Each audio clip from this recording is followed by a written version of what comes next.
Dumaguete City officials are at odds with residents over a reclamation project.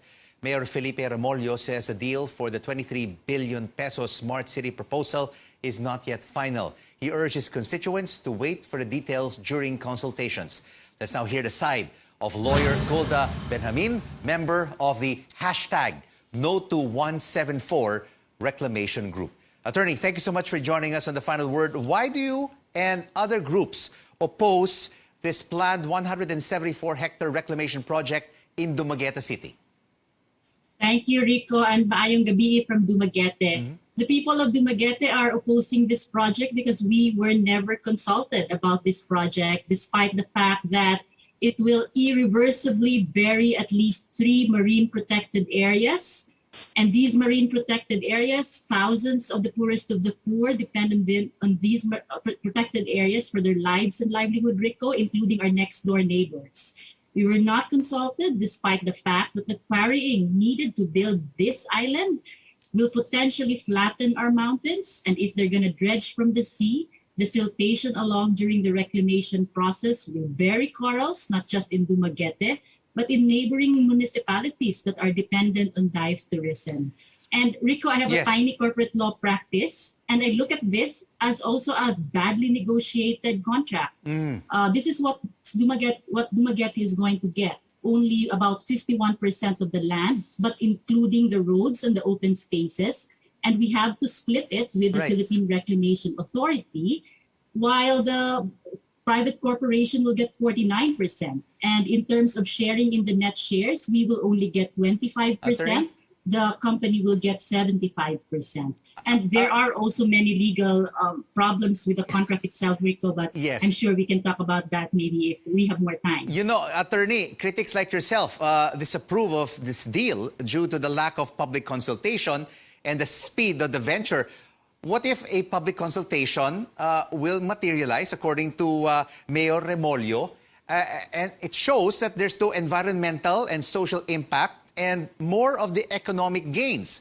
Will you and the other groups respect the decision of the consultation or continue to oppose it? Rico, common sense alone tells us that this is an environmental disaster. So I do not believe personally, despite the fact that I'm not a scientist, I do not believe that there is no environmental damage. I'm definite about that. In terms of consultation, there is nothing in our laws and even in our ordinances that prohibits the mayor from doing the consultation now. But he is not doing that. He wants to take the first step to apply for a permit or a license at the Philippine Reclamation Authority and then consult the people. Mali naman yata yan, Rico. That's very much against our laws and very much against good governance. But attorney, the mayor says and his supporters that this smart city project would be implemented at no cost to the city under a public-private partnership and will bring much needed jobs and investments to Dumaguete. Isn't this a win-win situation for the people? It is not, Rico. It is correct that it is the company that will bear the cost of 23 billion, but we are talking about 3 marine protected areas, hundreds of hectares of irreversible damage, of corals, death of the fish. These are the kinds of risks we cannot afford in our city. And look at how massive this project is, Rico. It will cover about 85% of the entire coastline of Dumaguete City. So if we're talking about risk analysis, cost-benefit, it's a lose-lose situation for Dumaguete. And if we're looking at progress just from mere numbers perspective, Rico, then that's not the kind of development the city of Dumaguete deserves. So, if they start construction, will the concerned citizens who are against this reclamation project go to the courts and seek a temporary restraining order? Definitely, Rico. There are many lawyers that are volunteering in this effort, and we are still accepting volunteers, lawyer volunteers to fight this. And we are going to file cases, draft cases. We are going to try to get an injunction, a writ of kalikasan, a host of legal actions. But at this point, Rico, we're holding on. We're not filing cases yet because the mayor needs to face the people.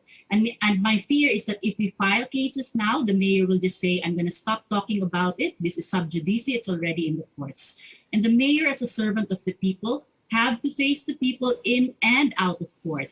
And that's why we're doing this. We're doing a massive protest around the city so that he will listen to us. We're a city of gentle people, Rico. Hindi nga masyadong nagrarally dito. And we are just asking the mayor to talk to his people right now. Wag munang mag-first step. Thank you so much for shedding light on this issue, Attorney Golda Benjamin, a lawyer and a concerned citizen. And straight ahead on The Final Word, improving infrastructure is one of